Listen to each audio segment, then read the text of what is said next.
Advocacy Studies, India, and former executive director of Forum Asia. He has more than 25 years work experience and expertise in human rights and advocacy. Mr. Samuel has a multidisciplinary academic background.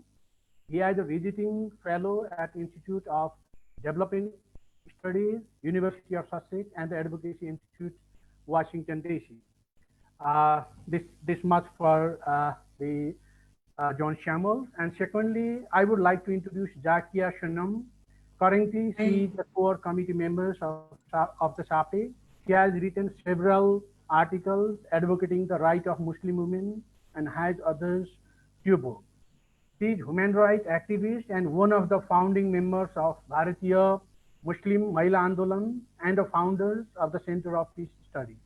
She received the Outstanding Women Achievers Award from the National Commission for Women in 2014 and appeared in the BBC list of 100 fearless women in the year 2015. We had a wonderful opportunity of listening her in the time of COVID-19. Thirdly, I would like to introduce Gauri Pradhan. Currently, he is a global coordinator of LGQR. He is a prominent social activist and human rights defender in South Asia and globally. He is the founding president of a number of national institutes, including a pioneer child rights organization that's called Child Workers in Nepal, SAAPE, which was established in 1987. For his work on child rights and human rights in Nepal, he has been conferred with a number of national and international honors, including the UNICEF Global Leadership on the Right of the Child in 2000, along with Nelson Mandela, the former president of South Africa. Gauri Pradhan held an office of a commissioner and spokesperson of the National Human Rights Commission in Nepal. These are the brief introductions of our speakers. Having this brief introductions of the speakers, I would like to invite Shamini, Executive Director, Forum Asia, for her opening remarks. Shamini, over to you.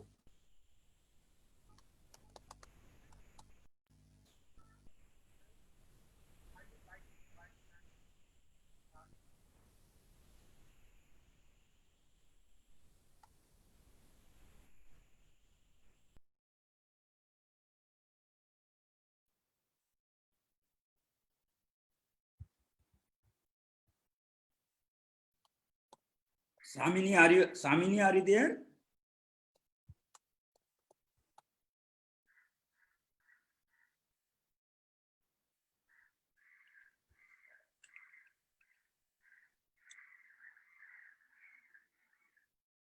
Demanji, are you hearing me? Yeah, I hear, but Shamini, we are not hearing. Samini's microphone is on mute.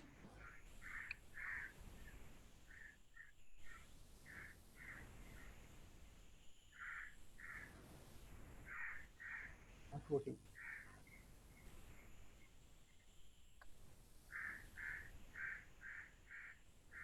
Samini, we are not hearing you. Do you want me to give her a call? Please. Okay, I will call her. Yeah. Okay.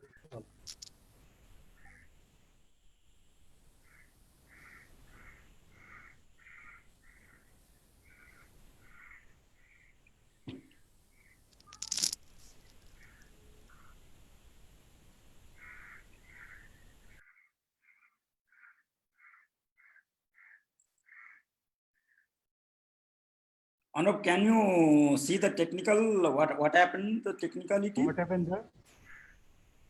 Because Samini is not, Samini's sound is not coming. Because in here in the list, she's okay, her microphone is okay, but she's not yeah, I think coming out. we have got our mic off or something. Is that our mic problem? looks fine. Then Devendra, shall we start from, okay, and then Samini will come later? Let's wait. Because of this, yeah. And then if not possible. So let us wait for some time and then, Samini will join. And It means there is a problem of Shamini microphone because, we all are hearing here. Yeah. I think so.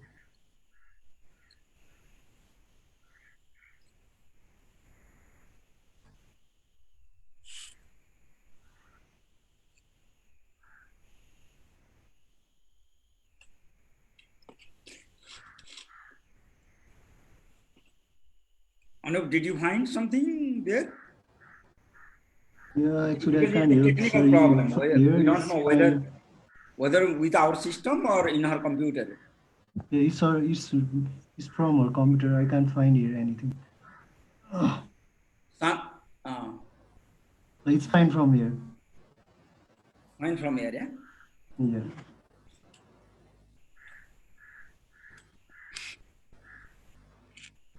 अनुपजी problem कसको थियो उहीँबाट हो यो उतैबाट हो sir, यताबाट सबै ठिक छ। यता ठिक छ है okay so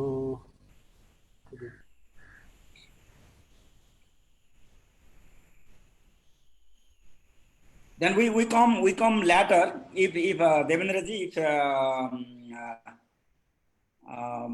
the problem is fixed, so we start because friends are waiting. yeah, let's start. okay sure yeah Nevrata, you can go, you can start. Over to you. Okay, thank you everybody, friends. Good afternoon. I am Netra Timsina, Regional Coordinator of South Asia Alliance for Poverty Eradication, SAAPE. As Devendra already said that this webinar is co-hosting by SAAPE and Forum Asia. Both Forum Asia is active in the Asia region, and SAAPE is active in South Asia region. We will have a few more sessions in future. This is the first one. And we will be today discussing on the redefining the human rights and then development, and then taking stock what is happening in the current context in South Asia, in our respective countries in the region, and then what will be our response, the social movements response, and then as a people's response as well in this difficult time. So let me just briefly talk about the modality. We have the three already. Devendra said that three speakers, and then Samini will come later. She will be maybe, if she can stay longer for the whole period of this webinar, she can summarize what is the summary of this discussion. So we have three speakers. Each speaker will speak 8 to 10 minutes. And after that, we will have the very renowned, very quality participants who are participating today this webinar. There will be, after deliberation, there will be question and answer session. And then the participants, the attendants can ask questions or they make some small interventions, maybe 1 to 2 minutes interventions, questions, clarifications, etc. And then they can also use the chat box. There is the chat box, there is the question and answers box, and the facilities. They can write their questions, their interventions, their opinions, their suggestions. So I would like to welcome you again, and then would like to request John Samuel to deliver his thoughts and ideas and experiences. John. Yeah, thank you very much, friends from all over. It's great to be with Forum Asia as well as our friends from Nepal, SAAPE, and other colleagues. I would like to focus on 2-3 things, but let me give sort of a general outline of what's happening, because human rights needs to be seen in terms of politics, power relationships, and how the state is behaving in different places. One of the major aspects about the issue is more than ever in the last several decades, state has acquired a new kind of legitimacy because of the uncertainty and sense of fear and insecurity within the society. In the earlier time of the governance mode, which we are all used to, in any disasters, the state, civil society, and private actors work together. This particular thing, there are three things has happened. One is re-legitimization of the state apparatus, because the lockdown market is on retreat. The second aspect is civil society is constrained, both organizations, both in terms of the financial resources, but also in terms of their movement. And the most important thing is in terms of, you know, the whole delivery, apart, though it's a public health emergency, it has almost become like a political emergency in effect. Because public health, so that is one of the things which you always see. War metaphor is used again and again. Always say it's a war, it's a battle. It's always the war metaphor. The war metaphor legitimizes the role of the armed forces. So what is happening is across, whether it is in Bangladesh, whether it is in India, whether it is in Sri Lanka, everywhere, the police and the armed forces have got more real power than ever before because of the restrictions of the lockdown. So this is a sort of general aspects, because you know, the freedom of association is constrained because of the freedom of movement is constrained. This was also created and, you know, a sort of consensus among the people. Those who violate the freedom of movement are seen as violating the social norms, etc. Now, when it comes to the declaration of lockdown, now let me talk, start with Bangladesh. See, Bangladesh already had a big issue of authoritarian rule. Human rights defenders and civil society activists in Bangladesh have been at the receiving end. And the Digital Security Acts has been used in Bangladesh very, you know, even before COVID. So COVID has been used as an excuse to suppress the freedom of expression online. So many people have been arrested in March, even in May. Journalists, those who are bloggers, those who criticize the government have been arrested.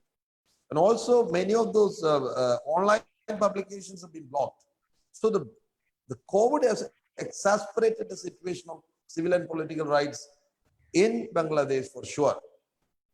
Now, within India, though there is space, but there is an increasing level of intolerance. Anybody who criticizes or asks questions to government, central government or state government, are often as traitors, are seen their own locus standi is questioned. So there is a level of intolerance not only from the government, it's also from a section of the civil society and the political parties who have become legitimizing agents of the state. This is across. This is happening in Pakistan. This is happening in Sri Lanka with the new dispensation. So across South Asia, and Nepal is not different. Across South Asia, there is a constraint of the freedom because fear is prevailing. So there is a trade-off. There is a general sense of fear in the society. So the trade-off is freedom. And hence rights are being violated. Now come to the four specific questions. It is totally disheartening to see what's happening in India. All of a sudden, lockdown is announced without having an iota of thinking for the poorest of the poor people of India. In India, because of the abject poverty and the lack of living wages, people do migrate to cities. And the poorest of the poor migrate to cities due to drought, due to the failure of agriculture. And these people are often homeless. They move from one makeshift, construction camp to another makeshift labor camp. And all of a sudden, when this happened, they neither have the job, nor had the money, nor had a means to travel. So across the country, the most distressing scene is the poor and the marginalized walk for thousands and thousands of kilometers. It's only after 1 month, even the political parties actually, media and the civil society, etc., reported, started waking up. The train services are done, but it's one of the worst things. And this same thing happening in Bangladesh, which is the poorest of the poor. So what's happening? It's not the poorest of the poor. Poorest of the poor have been at the receiving end even before the COVID. And their rights were constrained. But COVID made it, one of the worst tragedies of our time. Many people, if you have seen the heart-wrenching photo of a man crying in Delhi because his son was dying and he couldn't go there. It's such bad thing. So it's happening everywhere. And this needs to be taken into notice, because the right to live with dignity, the right to movement, every right is violated. The second aspect to do it is connection with this in South Asia. The largest number of migrants live in the GCC countries, Gulf countries. From, in India, Kerala, my state, had a very large number of people. Nepal have lots of laborers. Sri Lanka has all South Asian countries. And their plight is very, very bad, because most of the people in the labor camps do not get salary. Their situation is very difficult. They live in fear. They don't have facilities. Many people's visa is gone. So it's a huge problem. In my own place, my own state, the work of the government has been very good. Actually, Kerala has been a very positive example of government civil society action in addressing the COVID situation. But the fact of the matter is, more than 60 people of my people from Kerala died in Gulf and other places. So this has also created a problem across, and it is, in Bangladesh it is terrible, in Nepal it's terrible. So we need to also not only see the interstate migrants, but also we need to see the migrants, the laborers, the working class, who work for relatively very less money and facilities in the Gulf. I also wanted to come to this thing about the women and children are much, much more distressed. Many are pregnant, they cannot travel, many of them are stuck in the borders. So this is something which requires urgent action plan across the places. Now, when it comes to poverty and marginalization and development, you have 2 minutes. More this round, and then we'll come again, John. Yeah. So one more thing. Okay. One of the things which is happening in all South Asia, what you call middle class, is vulnerable middle class. These are graduated from poverty to the middle class. That is, the moment they don't have 1 month's salary or self-employment, they're all suffering from huge trouble across. So there is a lack of food. In many places you have free ration, but that's not enough. So what's happening is, it's no longer an issue of migrant workers. That is the first, and women and the poor, but the vulnerable middle class is moving back to poverty. So there is a serious concern about human rights, poverty, and all the achievement of SDGs are in question. to what extent we can do it. I will, end it saying one example. I've been working on a disaster response in a village of around 700 families. We have worked more than 1 year to rebuild their economic livelihood. And it's micro enterprise, everything is successful. But just 2 months put back them into poverty, right? People who had basic income to sustain, they don't have money. So I will stop here and I will answer questions about what needs to be done in the future. Thank you. Thank you. Thank you. Thank you, John, for your brilliant deliberation. We'll come in second round later. I straight go to Zakia Soman. I would like to request to Zakia to make her deliberation. Zakia, the mic is yours.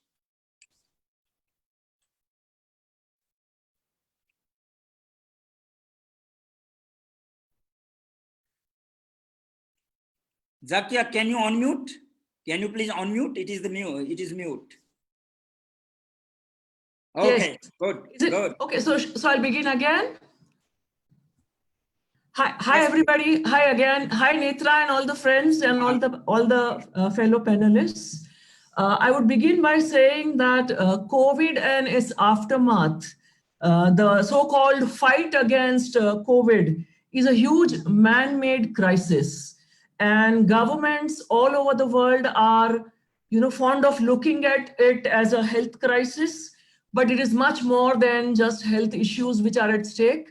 It is a social crisis. It is an economic crisis. It is a humanitarian crisis, which has brought to the fore all the fissures which existed in our societies all over South Asia and in my country, that is India. All the fissures along the lines of poverty, inequality, injustice, patriarchy, communalism, and now of late, we have all become very fond of, being nationalistic. So the nationalism, so all these fissures have been brought to the fore. And, by way of solutions, what has been suggested, the lockdown, I feel that the solution is, perhaps worse than even the disease itself, because it has been such an inhuman kind of a solution, which has in one stroke, rendered crores and crores of people hungry and on the roads destitute. They can neither leave their place of work nor can they reach their villages. And it was described by John, who spoke before me. So I'm not sure whether it was thought through, the whole lockdown solution business. It is also very subtly but very definitely leading to dilution of democracy in our countries. It is giving a lot of power in the hands of the government. The governments which have been popularly elected, thanks to the kind of post-truth world that we live in. There have been all kinds of people who are, now nationalist heroes who have been elected in all our countries across South Asia. With an exception of, 1 or 2 women, but yeah, it's all men. So the fight against COVID, the government has appropriated more and more power to itself. It has led, more and more centralization of power in few government heads and few bureaucrats. It has led to further infantilizing of the citizens. I'll take the example of India, where the Prime Minister has asked everybody to get onto their balconies at 5 p.m. and bang thalis. And we have scores and scores of people doing it. It is also a kind of a crisis in a society which is so full of discrimination, which is so full of injustice, a society which practices, which has been practicing untouchability for ages and ages, a society which looks upon minorities and particularly the Muslims as the other. It has been very easy for our fellow citizens, to practice the quote unquote social distancing, which is a very, very wrong term, which is a problematic term.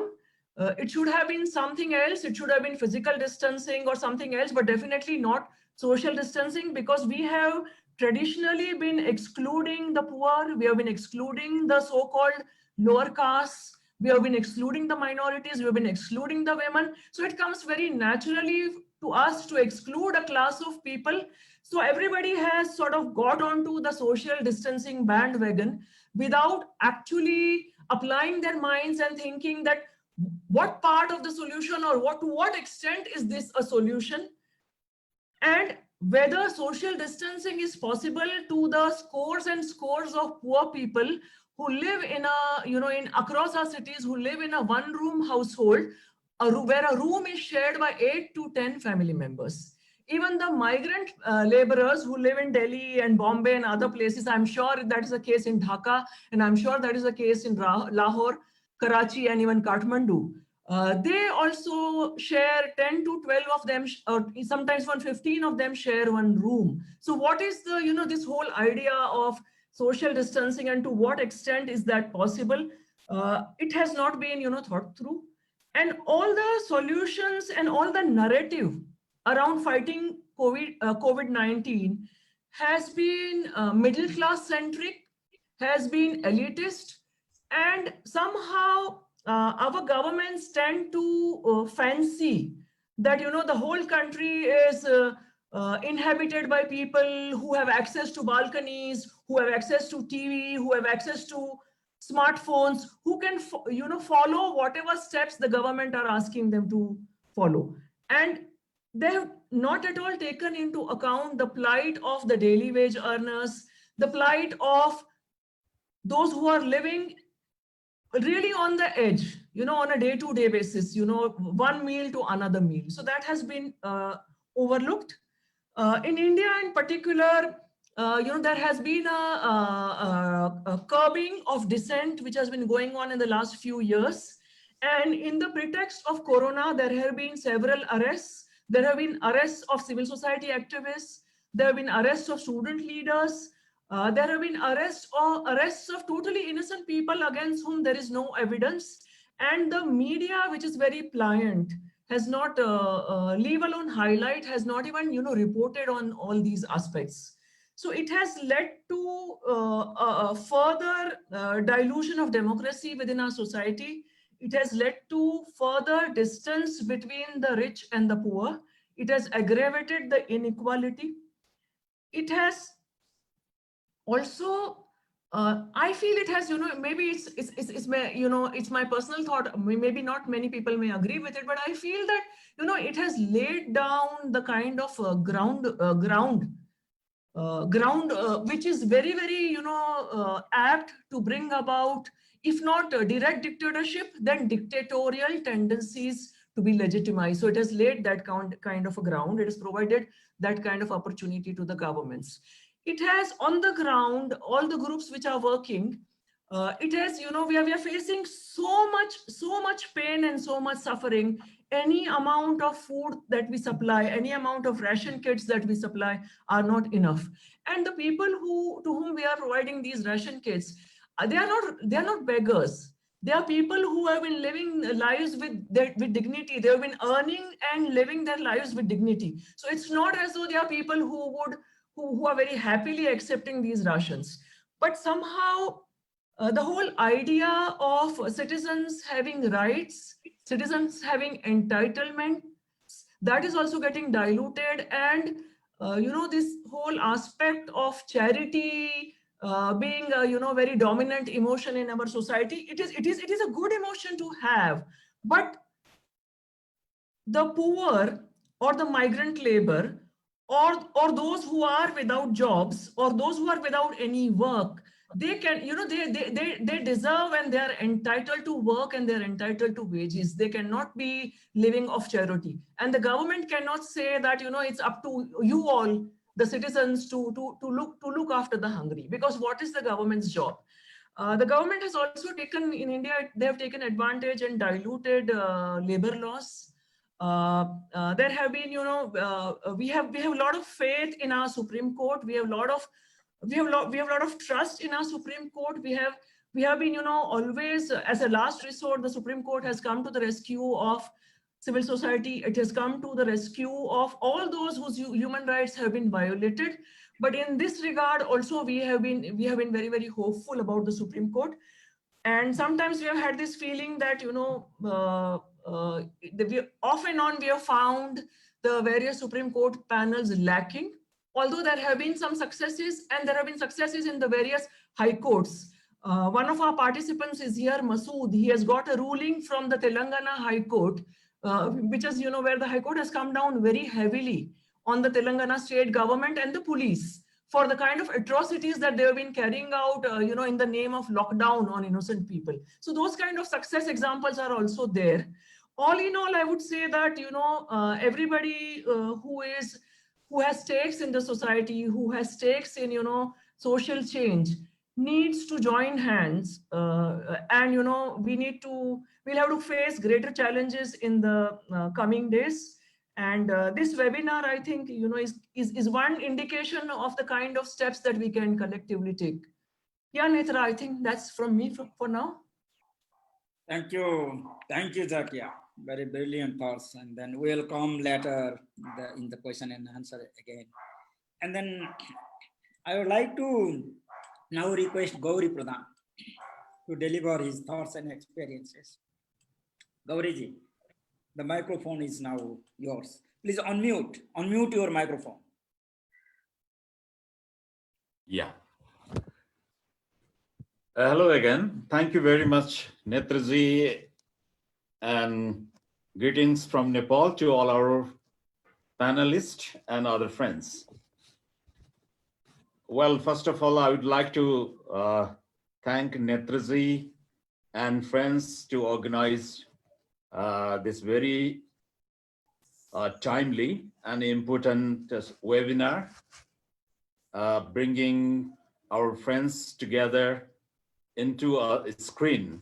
So though we are in the screen and we get a wonderful chance to exchange our views and ideas regarding the effect and impact of COVID-19 in South Asia.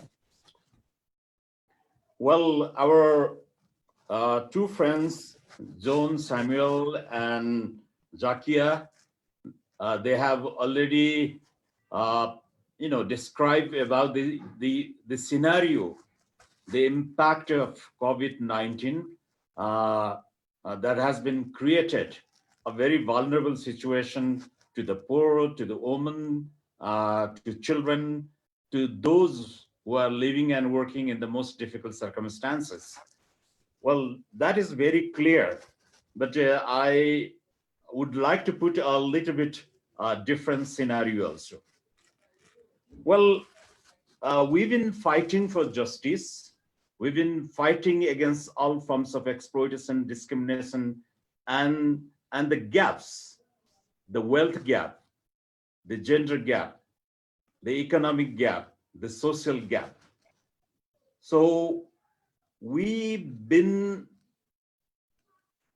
we've been continuously working in that scenario, in that direction, all of a sudden COVID-19 has come up in the world, and that has become a kind of a global pandemic.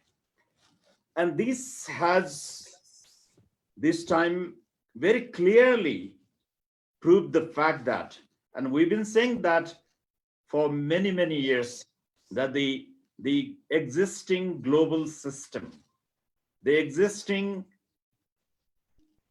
global system that has been ruled by the global regimes, so-called global regimes, is not fair, not based on the social justice, not transparent, and not in favor of those people and the countries who are suffered.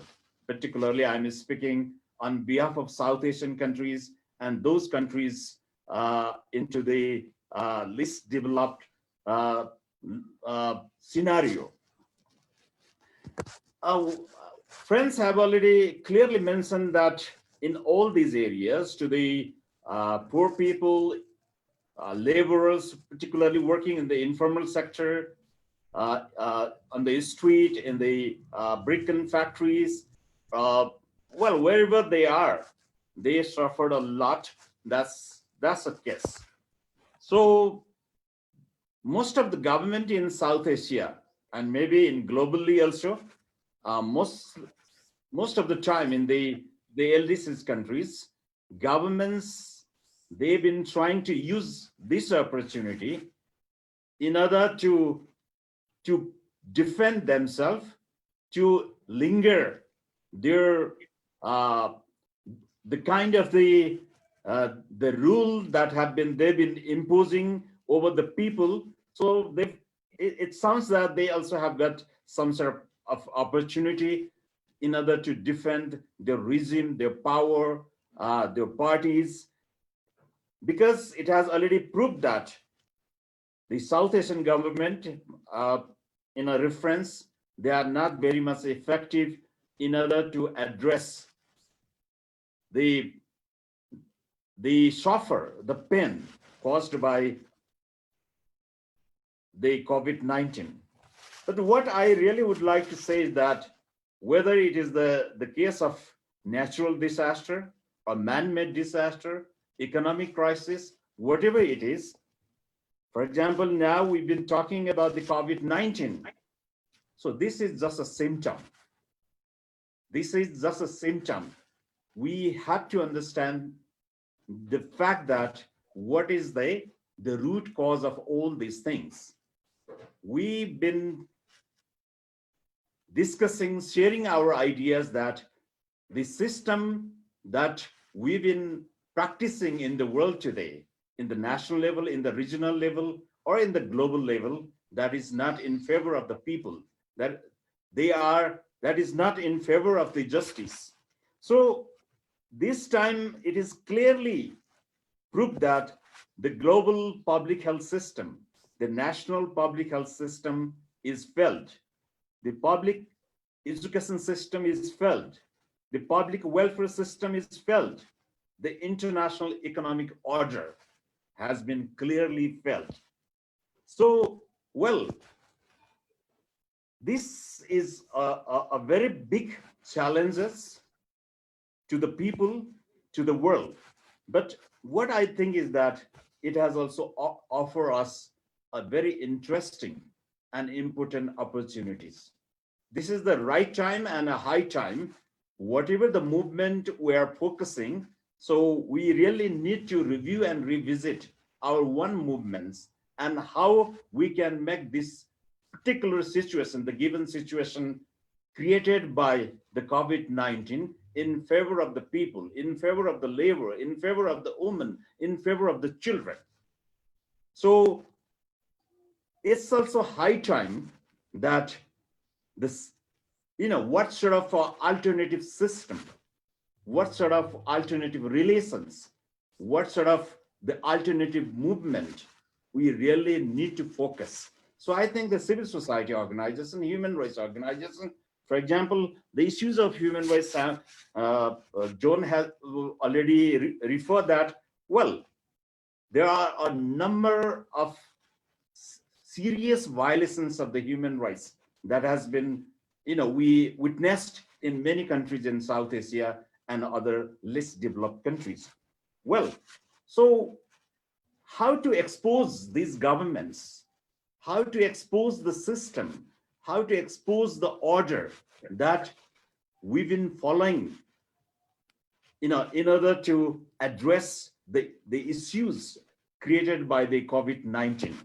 So on the one hand, we have got so many achievements made by the MDGs or SDGs, by our movements, by our struggles, how to protect those achievements, and at the same time, how can we go further in order to address the existing challenges and forthcoming challenges, and particularly regarding the failure of the democratic system, the failure of the human rights delivery, and the failure of the social justice structure in the society.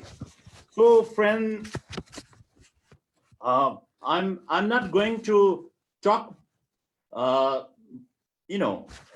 impact side. I really would like to focus on that, how we can perceive this very situation and focus on forthcoming people's movement, how we can bring our children, our women, our poor people, laborers, farmers, which has created a lots of problem in the food security system, in the labor system, in the migration system, in the cooperative system, and what sort of a new form of education system, health system we really would like to create in this world, in our country, in our region.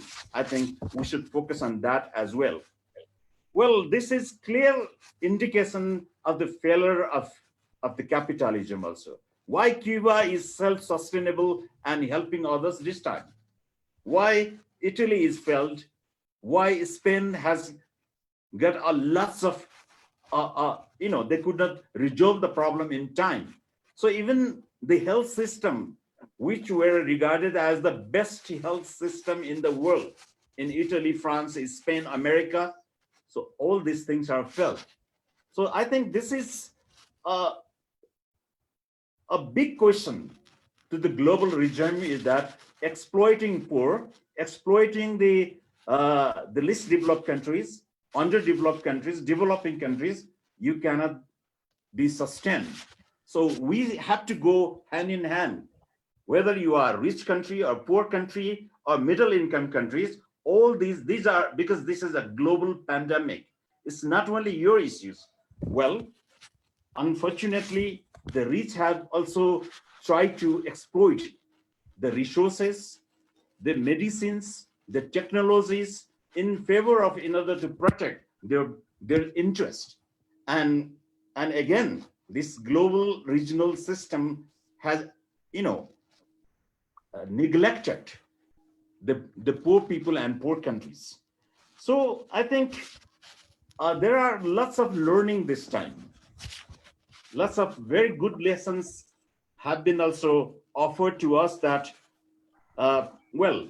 Gauri, you have 2 minutes more, and then I will come at the second round. Well, I think, 2 minutes more. My last point is that I think while focusing on the civil society movement, I think we are also time and again repeating and the very similar approaches of the movement.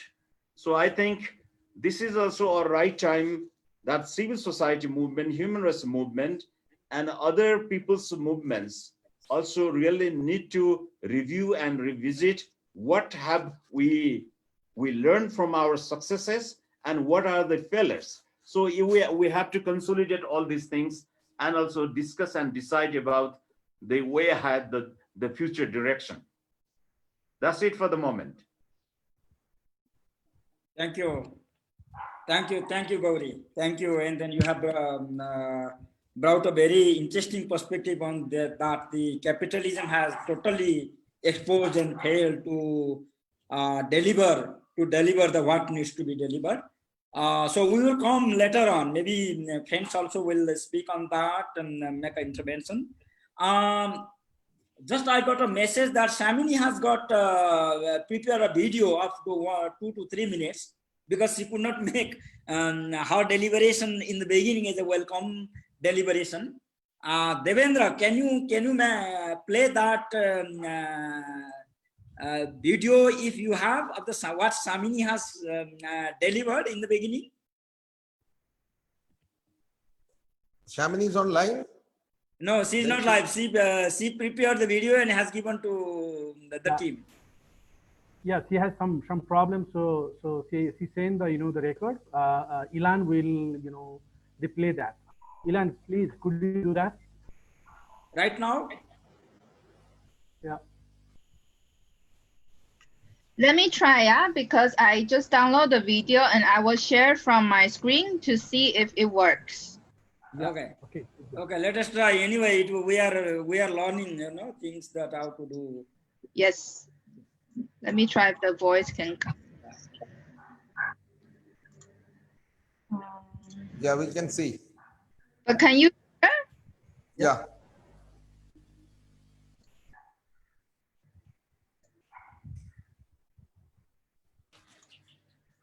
Can you hear her voice? No. No, sound did not come. Yeah, Voice the did not sound come. Voice somehow did not come. the sound doesn't come out from my speaker. Yeah, sound didn't come. Wait. Anyway, we will try later again. Again, you keep trying, Yeah. and then at the end Yeah. we can do that. Yes. Yeah, we Okay. can go to the next stage of Yeah. questions, etc. What needs to be done? Okay, then. Okay, thank you. Thank you. Then I would like to now go to the discussion session. And then maybe friends can, because we will go up to 4:30. 4:30 now it is, and then also in the final round we will be giving 2 to 3 minutes each to the panelists. So still we have about 30 minutes to have interventions, to have questions, no, to put our thoughts and our feelings, our experiences, and then what we want to suggest some way out, etc. So there are some facilities. I think there are with some facilities to the participants that you can raise your hand, or you can in the right side in your device, in your computer, in the right side there is the places that if you can see that one, and then there are some questions already come in the question box. Also I will go when the panelist will come at that time in the final round. So I open the forum. Akhil Ranjan Datta is the professor of Guwahati University. He was writing before to chatting that he want to make a small intervention. Akhil, are you there?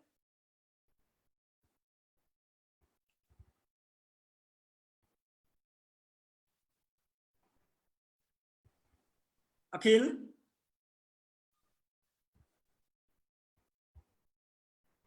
Can you check your mic if the your microphone is mute, and then you unmute that microphone. Okay. Can you hear me now? Good, Akhil. Now you can talk. Yeah. Can you hear me? Yes. Can you hear Yes, me? please. Okay. At the very outset, I'd like to thank Netra and the colleagues from SAAPE for organizing this very brilliant discussion. I couldn't listen to everyone because I joined a little bit late. I of course listened to Zakia and Gauri Pradhan, and they have made a very interesting presentation.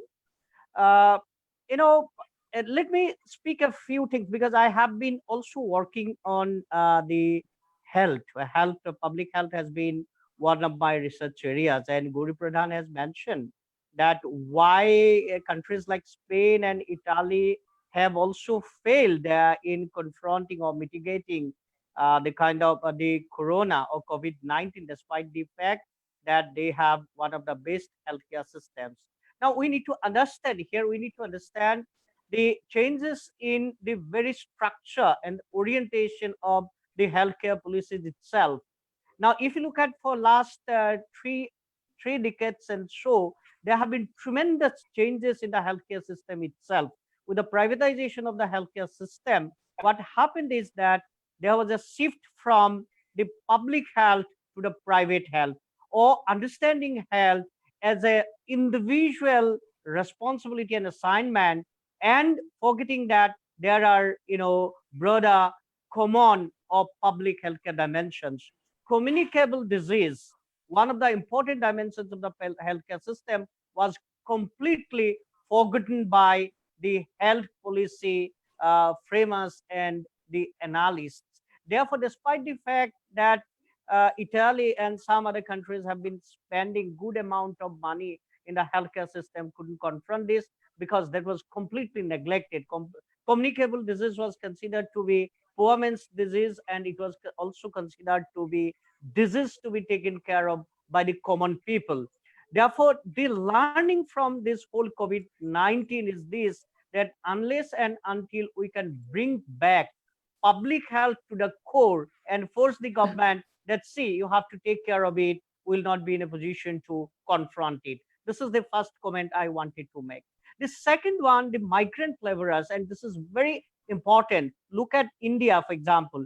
In India, we don't have appropriate statistics or figures, but we have around 60 million, 60 million, interstate migrants. Now, these 60 million migrant laborers contributes a lot to the economy of the country. If I can give you a very simple statistics, if you say that one migrant, whatever he or she may be earning, he or she has been helping 4 or 5 persons in the family. If you take it to the 4, it comes out to be 240 million people being helped out by these migrant people.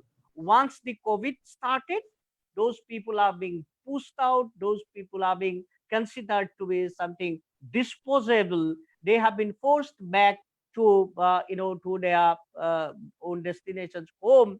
They have not been taken care of, but it has a tremendous impact on the economy, particularly on those segments of the population who were not taken care of by the state, but who were being taken care of by these migrant people. Now, therefore, this whole COVID-19 has exposed many things.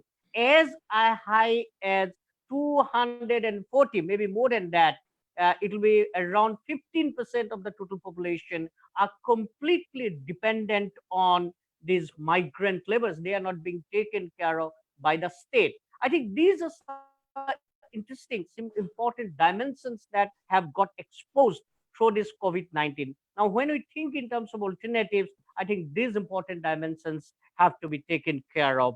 These are a few comments that I wanted to make, Netra. Thank you, Akhil, for participating from Guwahati. Thank you. How is Guwahati? Guwahati is fine, yeah. The cases are increasing. Cases are increasing. Yes. Thank you. Now, can I Mirwais from Afghanistan. Mirwais, are you there? Can you share something? Can you make some intervention from Afghanistan? No. Mirwais, you can unmute your mic and then you can speak. Netra. Afghanistan, Mirwais?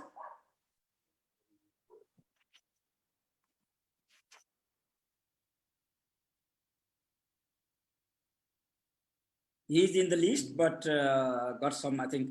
Now, Nalini, are you there from Sri Lanka? 4 o'clock.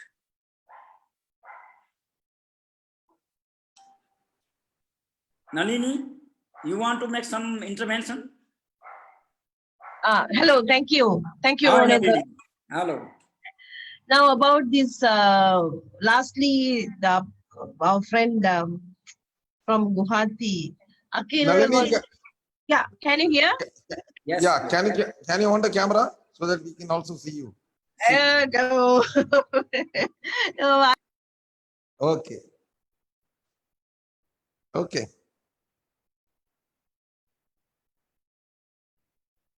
no, I'm not switch on the camera. Okay. Only I'll speak because connectivity is not that good.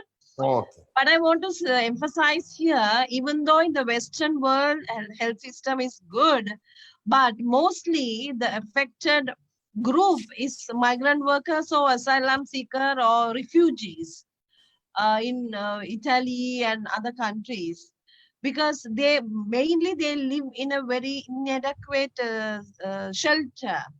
So opportunity for them to get infected is more, and the cheap labor they do in the Western world.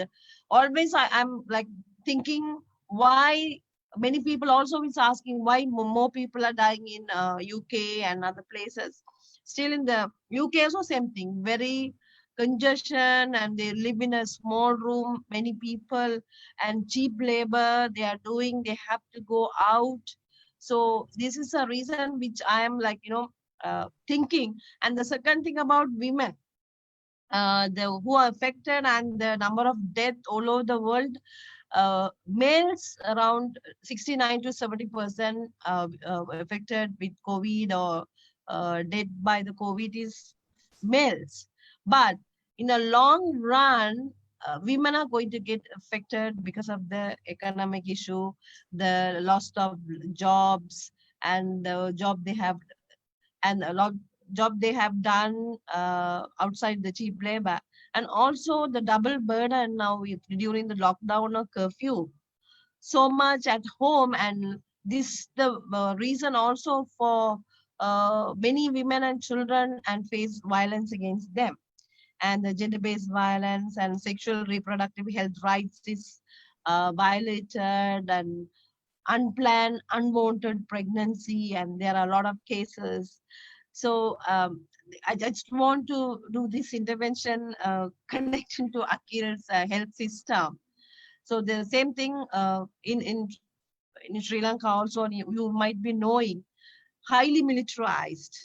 And when they are here, like highly militarized, and power is in militarized hand with the president, we don't have a parliament now, we don't have a government, and we don't have the legitimate parliament or government to make policies or reform laws, or no accountability for the funds and donations.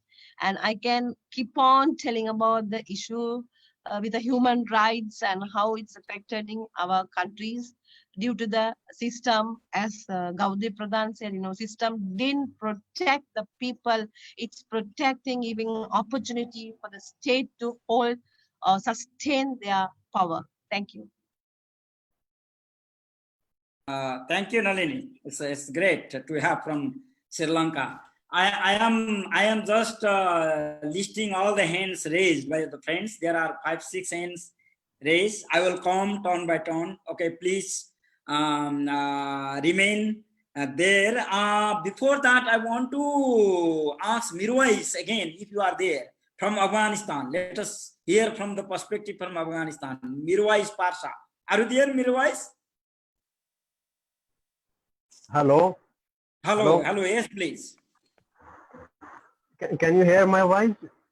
Yes, we can hear you. Okay.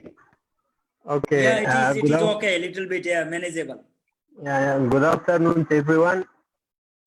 I thank Netra sir and colleagues from SAAPE Secretariat for organizing this very timely and important webinar. And also I thank the panelists for their very thoughtful views on the issue. Just I want to give a perspective from Afghanistan around the issue of COVID-19. Actually, the causes and impact and the role of government in dealing with the COVID-19 has almost been similar across the globe and across South Asia, that being that the situation is worsening every other day, and the government in response blocking the movements, restricting people's socialization and participations in markets and in jobs and etc. That definitely had a very worse impact on different segments of the population, from rich to the poor, and obviously who are the worst hit segments of the society by COVID-19, as they are dependent on the daily wages. In Afghanistan, the economy of Afghanistan has a very important feature, which is the informality of the economy. Historically, the Afghan economy being a war-torn country, it left a very large part of the economy informal, and those informal are very petty small traders and daily workers dependent on the daily wages, and small-scale industrial and production units, mostly dependent on agriculture sector. All those depend basically on the daily functioning of the market. If a day or a week the market is not functioning, they have no means to earn their daily bread. That has impacted a lot of population in Afghanistan. Almost, I can roughly give a figure of around 60% of Afghanistan labor force are of this kind of informal and PT traders and production units who have been affected by this COVID-19. On the other hand, the solution that was the government solution is basically lockdown, which, as Madam Zakia has wisely mentioned, it worsens the situation. It does nothing good to the well-being of the people. The economic, the health aspect is obviously there, but along with the health aspect, this solution of the government poses another economic burden on the people, which is much worse than the actually, based on the data, we can say much worse than the health impact of it. One important point that I want to make here is that the government obviously had got a monopoly over dealing with the COVID-19, its impact, and also using the state resources to deal with COVID-19. And that monopoly over use of resources actually, particularly in the context of Afghanistan, have been such that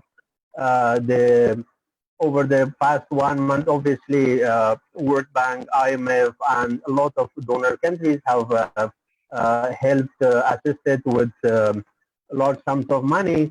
But how that money is being used is basically all the money have gone to the black holes of corruption, of international and national linkages. What the people have got from all those millions of money that was contributed is basically a very funny measure by the government, that government has been distributing bread to the people. So basically there are bakeries in Afghanistan all around the country. So the Afghanistan government has contracted with the bakeries, and bakeries basically every day, 2-3 times, they offer some 5-10 breads to each household. That is the only thing that the people, and specifically poor, gets from the millions of dollars which has been through to Afghanistan as a response to COVID-19. The rest, all money has been gone to the black holes of corruption. The government has misused the funds, and not only misuse of the fund, but also it has restricted the movement and work of the people, which has impacted, very badly impacted the population in Afghanistan, specifically those who are dependent on the daily labor. Thank you. That has been the scene in Afghanistan. And again, I stop here, and I thank all the panelists and participants for their thoughts. Thank you. Thank you, Mirwais. Thank you, Mirwais. It is very interesting to listen from Afghanistan. Can I ask now the Santalal Munni, please? Can you unmute your mic? From where? No. You go. There is the you see the microphone. You know, my symbol of the like mic microphone, and then you go there and then unmute. There is a facility, mute and unmute. Okay. Now I think okay. Now, yeah, okay. Good. Okay. First of all, I would like to thank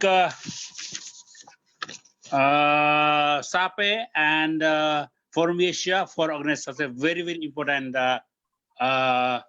deliberations. And also I thank all the panelists for their really, really thoughtful ideas. I just would like to give just 3 points. Number 1, there will be acute financial crisis after what you call it, COVID-19, which will lead to more disparity and inequality. Number 2, one lesson we had with this pandemic, that we cannot go against nature. Hence, we should again rethink our development modalities at the national level and at the global level also. So in that scenario, it is time for all of us to focus more on our preparatory work to address this post-corona crisis. Thank you very much.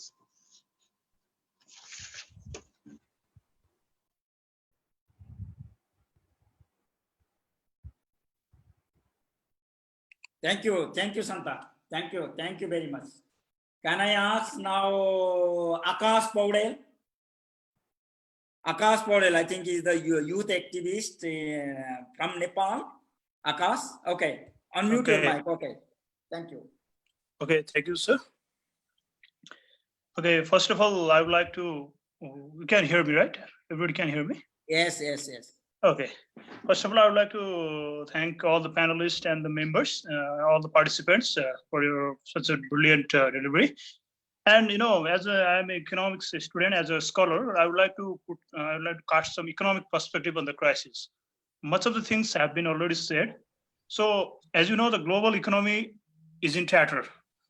Fiscal and monetary stimulus of unprecedented scales last time prevented the meltdown of 2008 crisis, which is still gives nightmare to people still. So again, after 12 years, we are having this crisis, which I would like to call the corona crash. Some of the economics, they have also called this corona crisis. So one thing is clear: wherever capitalism has settled, it has come under some crisis in the span of 4 to 7 years. If you see, from in the last 2 decades, I mean, from the 2000, in this 21st century, we have already witnessed three crises. In 2000, we had that dot-com crisis. I mean, in 2008, we had the Great Recession. And again, in 2020, we have the corona crash. So, and if you see, the name is given to the outside system, not the capitalism. I mean, they don't accept that, no, it's something, I think there is some the economics, mainstream economics, they don't want to accept the fact that the crisis is within the system. No, what they do, they always, accuse the outside system. Like they are blaming the corona crash. So one thing is pretty much clear. It's if the system falls 3 times in the period of 20 years, then it is not probably about the outside some elements. It is rather the system. Of course, they are going to come with the financial stimulus, like the India government has decided. But what I believe that the throwing money at the crisis isn't going to solve the problem, because it's not the money problem. It is an organizational problem. It is systematic. It is the systematic problem. So the huge deficit crisis which we're going to face after this post-COVID, it is going to decrease the public investment. It's going to affect poverty, social stability, which will again impact the life of poor and vulnerable people. So my conclusion is that, as an economic scholar, what I suggest that, yes, this crisis, they keep on coming. So we need to do away with this capitalism, because capitalism has been expressed time and again. So it is not about the outsider. It is the system is inherently flawed. So I think this is the moment we need to capitalize on it and look forward for some kind of new prospect. Okay, thank you. Thank you, Akash. Then, can I ask Jaibunisa, are you there? If you are there, and then, okay, please. Jaibunisa now.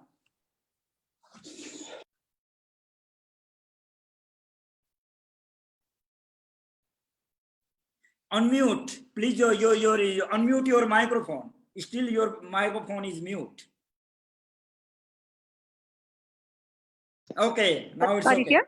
Yeah. Okay. Good evening to all. Here in India, almost the Muslim minorities are discriminated in a massive way. In Tamil Nadu, mostly the Tabligh Jamaat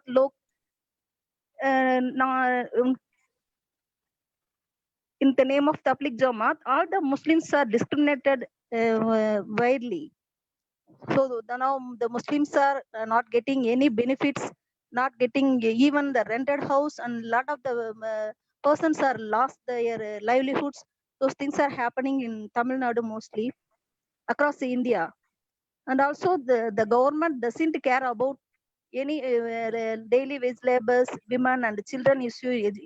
Even the education system also not properly planned and implemented. So the government is only concentrated the persons who are well settled. So the area where the daily wages peoples are struggling to even eat their daily food. These are all the things we need to address in future, I think. That's I want to say. Thank you, Jai Manisha. Now, You. Sarmila. Sarmila, are you there? Okay.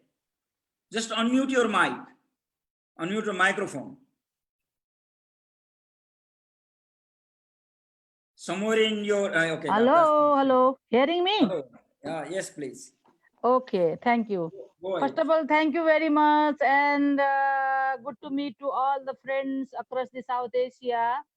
It's very nice after being around 55 days of lockdown, meeting to you all, being very happy. Thank you very much to all SAAPE, Netraji, and though I am also the core member of SAAPE, thank you very much once again. I have listened all the panelists and friends, agreed upon all the points and would like to add some points about the issues. For example, most of the people are the elderly people, women, marginalized, those who are not been very much exposed are very much disturbed mentally also. This issues is not been there. That is why I am adding here. Mentally also they are very much disturbed. So somehow we are now starting the psychosocial counseling also. That's one issues I am raising here.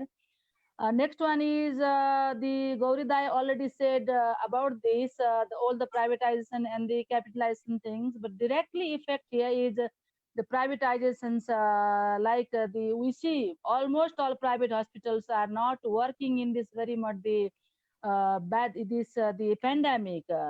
Mostly in the bigger cities, people are used to go to the private hospital, but this time we all feel people felt are they are serving to people or they are making their own money. That's a big example I would like to raise here. Likewise, mainly the small entrepreneurs or the workers, the laborers, those who are working in small scale. I'm agreed all the friends already raised the migrant workers issues and all. The only the issues I see very minutely are for example, people are working to home. They are now the 2 months around. They don't have any food. They are whom we know they are calling us, and then they are asking us how to the survive the meal evening and morning. That's kind of very minor issues are growing. Not only this, most of the small the entrepreneurs are going to be totally closed after the COVID, the post-COVID. So how they will? I think they are not going to reopen, and most of the workers how they will survive. That's the big issues. And migrant issues I would like to add is though it's across the South Asia, but Nepal's issues also now yesterday's now our parliament is running.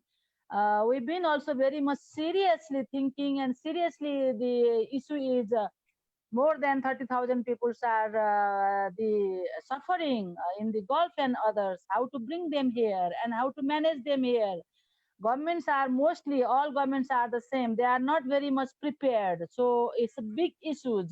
When they will bring here also how to settle to them, how to make them the quarantine and all the issues are set to them and suffice to others, their family and the other communities. That's the big issues. Some issues are the adding here. And lately, I don't know whom raised this point, Akhil or whom.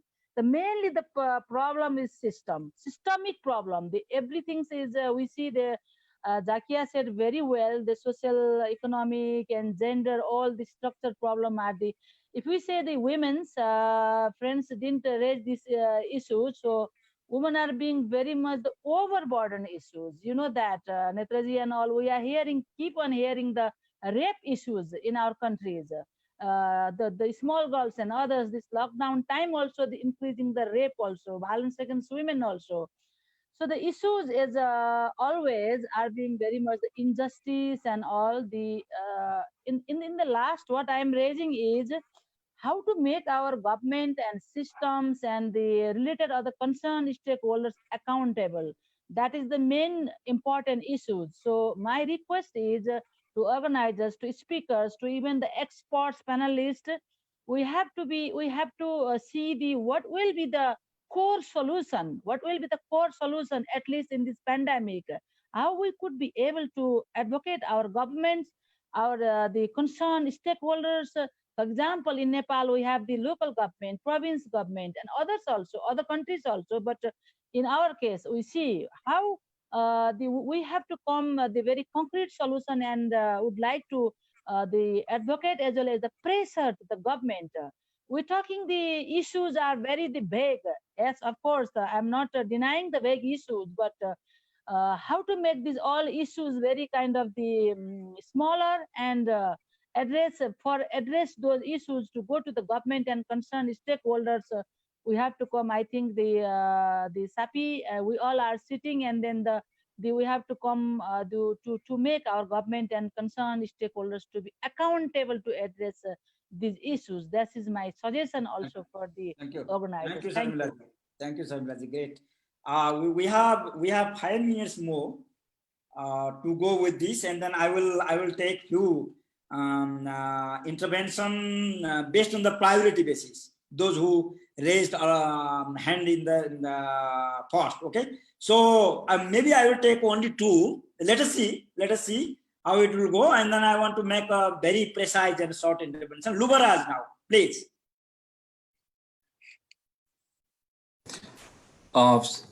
Am I audible now?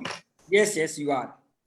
Okay, so just one, most of the things that the panelists have already highlighted. That's why also thank you so much for panelists and the organizer for this year. I'm Lubaraj Neopani from OREC, which is based in Nepal. I'm trying to highlight one issue basically regarding the Sustainable Development Goal and policy intervention right now. What it seems is that, particularly in the case of Nepal, that we have recently formulated hundreds of policies, including acts and policies and programs in Nepal, after having the new, federal structures in the country. And like right after that intervention from the government side, we have faced this COVID crisis. And then what I feel is that we like after having this scenario, all those kind of policies which need to be reviewed, and then should have the provisions of the contingency plan, based on the current and the post-COVID situation. Okay, so in that case, how the human rights activists and organizations can initiate, just to have the particular policy in place. So it includes the health policies, public health policies, and the acts regarding to the children's, women's, and all in all sectors. So that's one primary focus we need to look at. So maybe Thank just you. one of the panelists can respond to me. Thank you, Lubaraj. Thank you, Lubaraj. Then Bablu Loi Tong Gam, are you there? How long name? No. Suresh, I can see only Suresh. Bablu, please. Yes. First, Bablu, you unmute. Okay.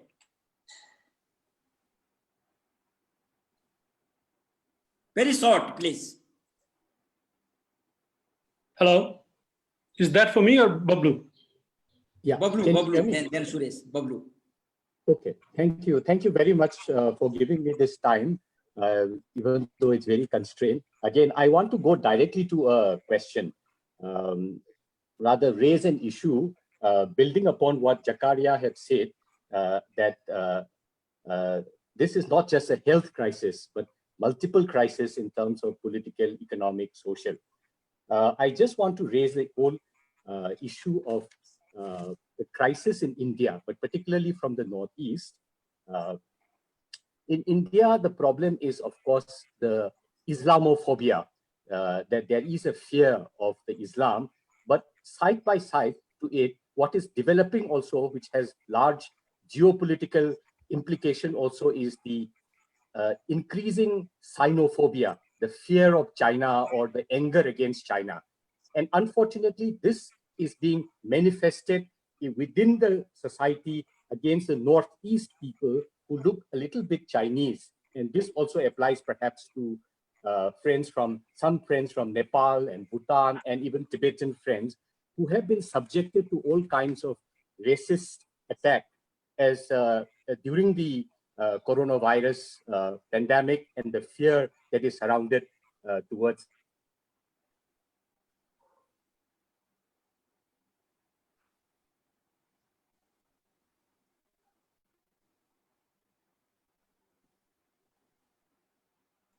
Bablu, your mic has gone.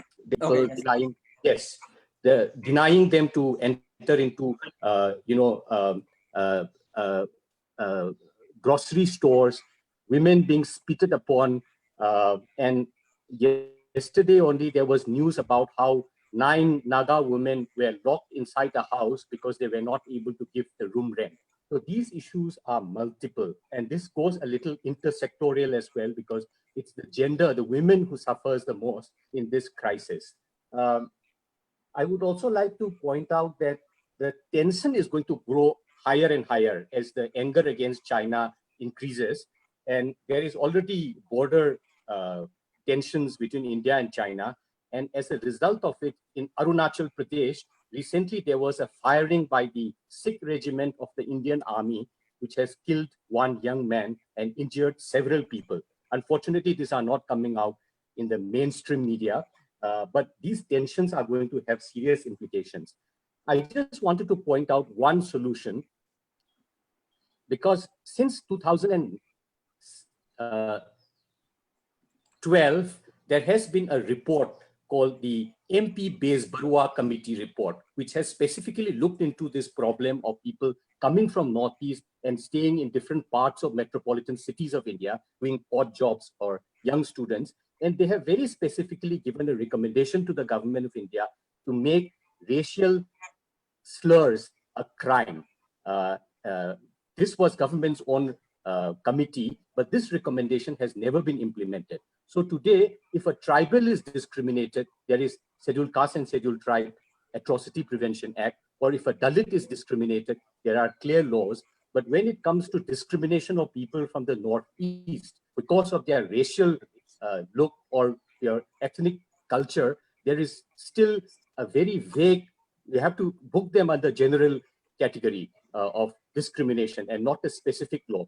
So I think in terms of the solution, when these fault lines of social divides or racial divides are exacerbated, there is a need for protective legislations which has to come in so that people feel protected by law.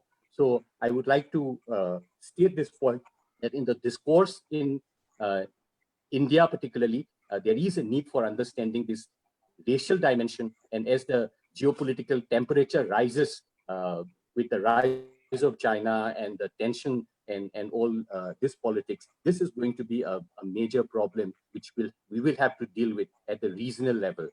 Thank you very much. Thank you. Thank you. I have 2 more hand raised. So the time is finished. Anyway, just I would like to give 1 minute each. So all will be accommodated, and then we'll go to the panelist. Dayaji, are you there? Daya Sagar Sreshta. Please unmute your mic and then, yes. Okay, can you hear me? Yes, yes, please. Very short. Okay, thank you so much for.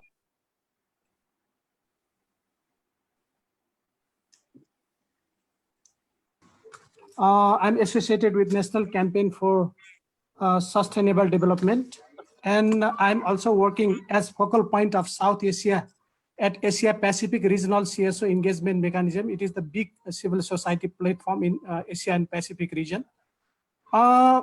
I want to put just 1-2 points here. We are just blaming to the economic system for the problems.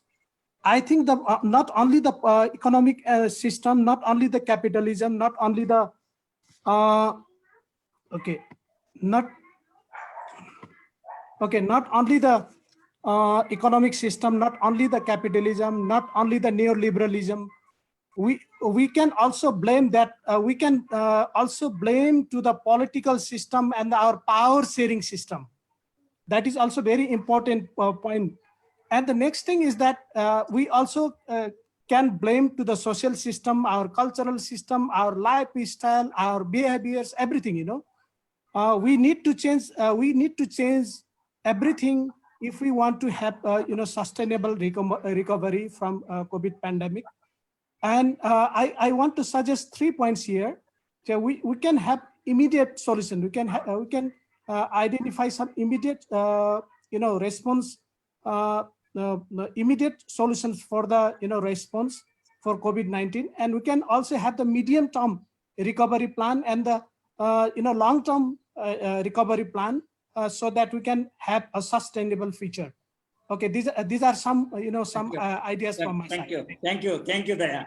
Nasim Anthony and the Suresh one is the last. Nasim Anthony, are you there? Okay, please unmute your mic and then have make a 1-minute intervention. Unmute your mic. Okay, thank you. Okay, wonderful. It's really very good to listen and read John Samuel always. Bhaiya, it's very good to see you again. Naseem Anthony from Pakistan. So I enjoyed really discussion from all the panelists, and a quick question that just compelled me to raise hand is that Gauri said that CSOs needs to adopt new dimensions, and it's a very, I think, broader concept that which dimension CSOs need to adopt. First of all, think that there are two issues, that values and interest. National interest is the priority, and human rights values are the secondary. It's not the phenomena of a single country, but the entire world. This is the reason that all kind of human rights violations are occurred. So, and another thing he just raised, that capitalist, or you can say that capitalism has been failed. So it's mean that we are ready to welcome the socialism after the corona. These are just two queries. Thank you, Nasim. Thank you very much. Now the final one is the Suresh. Are you there? You were raising hand since yes. Before. Okay, yes. please make a 1-minute intervention, please. Okay, so really 1 minute. Thank you, Netra. In fact, I don't have any particular let's say the comments to make or add any perspectives or views, since I'm the last, and much of the things have already been said by our colleagues. All three panelists were just brilliant, and the rejoinder by the colleagues from the different part of the South Asia have definitely helped in elaborating the issues and situations from the ground. Thanks to all. My concern here is our panelists were successfully diagnosed the COVID-19 induced problems. It's global and local intricate connections, failure of the global systems called capitalism, and almost all governments in South Asia are taking right turn, and democracy at large is itself in a kind of conundrum, and so on. Fine, I don't have any kind of disagreements, point of disagreements on there. However, here my request to our experienced panelists is, as the webinar was, I just wanted to remind that the theme of the webinar was like redefining and strengthening the human rights activism in South Asia, right? So I appreciate if you could share your thoughts the panelists in your second round could shed some lights on how should we move ahead? How do we redefine, if we really need to redefine at all, the human rights activism? How could be the strategy, like particularly in the regional level, to make a consolidated regional voice? For example, thanks to the organizers Forum Asia and SAAPE, so how should regional organizations like Forum Asia and SAAPE redesign their strategies, if you like, some prescriptions? So these are the quick, my kind of, let's say, not the questions, but a request to the panelists for the next round. Thank you very much. Suresh Takal. Suresh is professor of Tribhuvan University of Nepal and also member of Forum Asia. Yeah, I didn't recognize here, it's only Suresh. But who is Suresh, I didn't know before. Anyway, thank you. Thank you very much. Now, because now we come towards the end. Thank you very much, those who participated and those who attended. We have the Samini from the Southeast Asia, from ASEAN, and then still we want to make that video play because 2 to 3 minutes video. Do we have time? Sorry?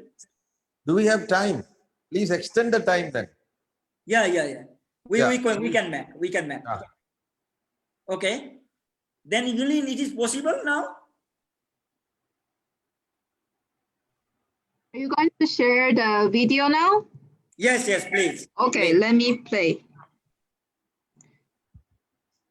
5 seconds. Okay. Can you share my screen? Yeah. Not started yet. Okay, now it started. Let us, yeah.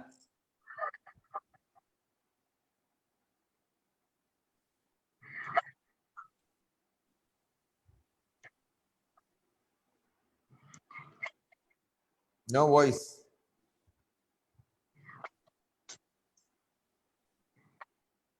Your video does not have voice. Please check it.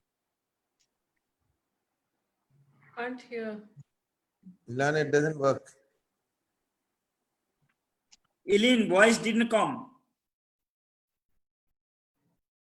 Voice didn't come. Yeah. Ilan, it doesn't work. Yeah. You cannot hear the voice, yeah? No. We cannot. Oh, I don't know why. Can Anup also try from his end? Yeah, I'm trying. Anyway, let us, you try, you make sure that if it is work and then we come at the end, we start now, we keep going, okay? You take that, what is the problem with that? And if it comes, and then we will come later on. Okay, then the panelists, there are some questions.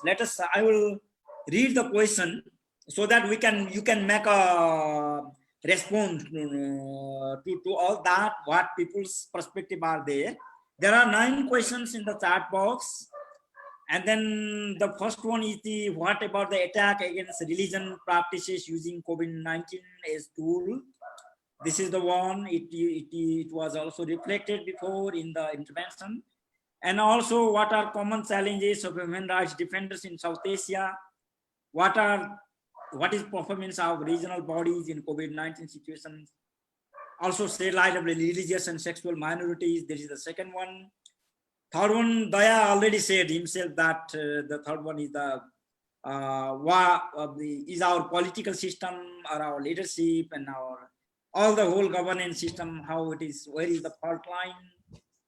And also, there is a Corona hamari life ka hissa ban jayega. Okay, how one perspective from Shravan Kumar comes that the Corona is part of our life. Okay, life ka hissa ban jayega. And then also we know that the issue are created through the situation is so high. So what are we going to do to minimize the impact and how is important? Okay. And then also there was the question from how can least developed countries protect the lives of poor people and rights to life. And then also there is a question that which way can CSO take action during the lockdown and post-lockdown on monitoring, watching government action at different levels, and more so on the response to emerging issues aggravated by the COVID-19 lockdown situations. And also, finally, Naseem already said his question that if the capitalism didn't work, and then there is the opportunity to introduce the socialism, etc. So thank you. Then now we start from John. Just Yeah, I have. respond. You don't need to answer all the questions. Yeah, I know. No, I'm just making 2 points and 3 forward-looking things. Number Okay. one, we need to know the civil society part. I didn't say. Civil society organizations will face a new challenge, and that challenge is an opportunity because the funding dynamics is going to totally change. And the funding dynamics is going to change because of 2 reasons. The restrictions, there'll be more restrictions to human rights organizations and civil society organizations. So the governments in different parts would, use COVID to restrict funds from outside. But also the European sources of funding will decrease because they themselves are facing a crisis. So we need to really re-strategize the civil society movement.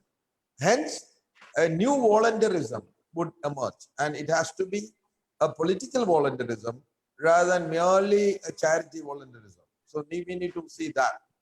The second aspect is what we can do in this kind of situation. I would say we need to do a COVID advocacy alliance on 3 axes. Forum Asia should come out with a COVID South Asia report on human rights. Discrimination on the basis of religion, there is discrimination on the basis of class, the discrimination on the basis of migration, a number of discrimination is happening. So Forum Asia, South Asia, I would say that, our new South Asia manager, and what we need to do is, all of us from different countries, I was happy to hear from Afghanistan, Nepal, Sri Lanka, Pakistan. We need to come out with a report with solutions because, the problem we all know, problem people know, and we need to really come out with this policy proposal of what needs to be done. Same thing, SAAPE should come out with a poverty report because there is a new poor happening everywhere, new urban poor, new rural poor, vulnerable people are getting into poverty. So I would say SAAPE should be done like that. And then we need to have people like CBGA and many other organizations come out with an economic plan. So we need to have a human rights approach. We need to have a development and poverty approach, because SDGs themselves are in trouble, especially SDG 16 is in deep trouble. And SDG inequality is going to increase because poverty is going to increase. So my suggestion is this advocacy alliance should create a coordination mechanism. Many of us know each other and we all can work from different angle, and it has to be based on a timeline. This will also give us new energy to work together because we need to move forward. There will be definitely, I see a political emergency coming because in many countries there is going to be an economic emergency. And within the economic emergency may lead to political turmoil. It's not that capitalism has, crumbled and socialism is on its way. We are what Antonio Gramsci said, the old system has not gone, the new system has not done, and the monsters will increase. And we are seeing many people who pretend to be, protectors, but who are appropriating power and actually taking state. So hence we need to be more alert. My suggestion is we need to broaden this network. Forum Asia should try to bring all the human rights groups and activists, not only Forum Asia members. So SAAPE also should get all the academics together, and also we should bring the media people together. We need to build a new movement. The old world, style of working would change. We need to build a movement which should be actually a political movement based on a civil society perspective. And we need to collaborate with opposition also wherever it is necessary. Thank you very much. Thank you, John. Thank you, John. Zakia? Yeah, I would make 2 points. First is that we don't have to be alarmed at this. It's not as though this is the only pandemic that we are facing. We are used to living with several kinds of social pandemics, as well as even if we talk only about health, then there are more deaths by tuberculosis or more children dying out of malnutrition. So we need to take all the precautions, but we don't have to be alarmist the way our government wants us to be. Second, I think the challenge before us is how do we join hands together to bring about accountability in the ruling classes, about rethinking all the public policies, not just the public health policy, but all the public welfare policies, where we even rethink the development models, where the human beings are put at the center of development, and human development becomes the parameters, defining parameter rather than just development per se. That also the planet is our home, and it's a shared home, and we have a responsibility to the coming generations. So that kind of a consciousness also needs to be built in the larger society. And how do we make ourselves heard by the mainstream? We can do any number of seminars, and now it can be webinars or any such where like-minded people participate. But how do we make our voice heard in the kind of times where there is a media which is very sort of embedded kind of media, which is embedded with the government view? So I think there are some challenges, but at the same time, it has also forced all of us to come together on one platform. See, the civil society's problem also has been of, we have been working in our own silos on our own issues. But now we are realizing that no matter which issues we are working on, unless we check these kind of tendencies in the government, which is about dividing people and not prioritizing people and people's welfare. So I think that there's a lot of scope for us to work together on that. Thank you. Thanks. Thanks. Thank you. Thank you, Jack. Thank you. Gauri? Gauri is disconnected. Maybe, okay, anyway. Something happened. Okay, he's not on the scene. Okay. Shamini? Sami, yes. Ilan, can Samini still, because I don't know, because this Ilan wrote here that they can listen here in their computer, but when she comes here, upload it in this system, that doesn't work. So Sir, I can try to play it. I have downloaded it. You play, okay, Anup. Okay, let's see. Then I will have the 1 minute, 2 minutes concluding remarks then. Can you see? Yes, we can see, but still, yeah, let's see.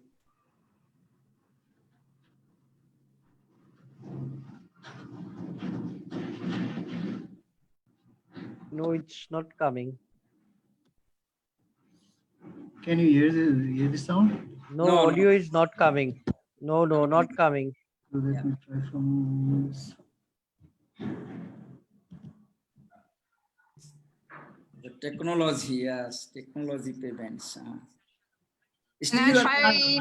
Can I try again from my end as well?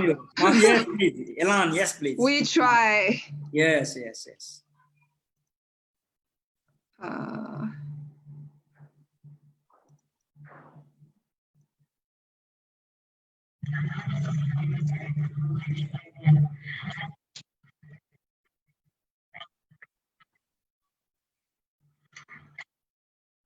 Can you hear? No, it's not coming. Oh. Audio is not coming. So this can be posted in the, this can be posted in the South Asia or SAAPE page or somewhere. Forum Where Asia. we have the Okay. access. Yeah. That could be done, yeah.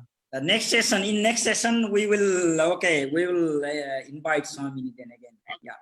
Anyway, and to have live. Anyway, we will listen recorded audio this time. Next time she will be the speaker. Okay. So Netra and Forum Asia, both of you can respond. That will be good. Yeah. We are interested to see what is the next step, because we all discuss the problem. Yes. We need to take it forward. Yeah. Netra, Yes, yeah, Netra, can I have a word? Because the South Asia Poverty Report issue was raised. Can I have few seconds for this? Yes, please. Yes. Yeah. The South Asia Poverty Report 2019 is almost ready. And my friends will be knowing that this time the report is on migration in South Asia, looking at from the perspective on poverty and inequality. Now, it was almost ready before the COVID took a, alarming turn. However, when the COVID took an alarming turn, we have decided to include one additional chapter on COVID, migration, poverty, and inequality, on so on and so forth. Therefore, the report that which is being prepared and which is almost ready, it will have a lot of implications, or it will pick up a lot of issues from the experiences that we have been having right at the moment. I think we'll be in a position. I am also one of the authors in the report. I am basically looking at the state responses to poverty and inequality, also state responses to migrants, immigrants, and refugees. Therefore, we'll be in a position to give our reflections on the way government has been functioning, particularly on the issues of these migrants during this COVID, and what could be new perspectives that we want to have to come out of this. So these are the things that I wanted to add, because the issue of the report came up in the discussion. Netra. Thank you, Akhil. Akhil is one of the author of the poverty reports, that upcoming poverty reports. So Akhil responded. Thank you, Akhil. Couple of things I want to make. Towards the end, we wanted to actually, because of the devastating pandemic, and then impacted, so Forum Asia and SAAPE wanted to revive our communications, our solidarity, people to people connections, and then decided to start this forum as a South Asian forum, because there are many national forums going on. I have been attending a couple of forums happening in India, very brilliant. And then also Nepal, also Bangladesh, also Sri Lanka, in many places. But there is the lack of the regional platforms, again, regional. So though our deliberation may not have that much rich content or quality, but it brings a South Asian perspective. So we are very much excited to keep going. We using this kind of the platform. Another one is that the crisis itself is at a crossroad. Okay, it is the crossroads, and then there is a discourse going on whether the situation come into normalcy as it was in before, because all the systems are broken down. People are scared. Systems are not working. Okay, there is a people have the doubt that if it will go back from that crossroad. And then another one is that the people are there is the discourse that can we have this? Can we make this what is called pandemic, this circumstances as an opportunity to change the whole unequal systems? That didn't work for the last many years, no? For 90% of the people. So this is the debate going on. So how the social, as panelists already responded that, how the civil society, social movement, rights activists, okay, and then the community organizations that are trying to see alternatives at this point of juncture, if there is a possibility to make some our strategy to be engaged in the future, to change the whole systems that is equitable to the poor, marginalized, religious minority, sexual minority, all the marginalized and vulnerable people. That is the second point I wanted to make. And then third point I wanted to make is that this pandemic appears to be not the class neutral, because there are the two perspectives on this as well, because this pandemic doesn't have the border, doesn't have the class, no, because Boris Johnson's got it, and then some prince died, Belgium or somewhere else, no, Spain or something happened. So it doesn't have the class bias or poverty bias, etc. And then there is the big loud voices that this pandemic is the racist. This is the killer of the poor people, because millions of people have become homeless overnight, and then incomeless, jobless, and foodless. And then many middle class getting in crisis, but high class, 10% people are still affluent. And they don't have that much impact because they have their own helicopter, their own car, their own health system, their own health system, the care systems. So that is the dynamics. And then the issue is that how we stand, how we make our positions as a human right, as a universal human right, as a livelihood, as a dignity, as a locations, no, as a right to land, right to space. So it is some of the issues that we wanted to flag out. So we have the webinar. Let me conclude that we have a webinar every in a week, every Wednesday from 3 to 4:30. Let us say it goes up to the 5 as well. And the next session will be the gender, feminism, women and children's rights in the same time. And then we will put summary of the discussions and then records, etc., both in Forum Asia website and SAAPE website, and then also in our social media, Facebook, Twitter, no? We will upload all the discussions, etc., our opinions, and there are many thoughts coming in the chat box.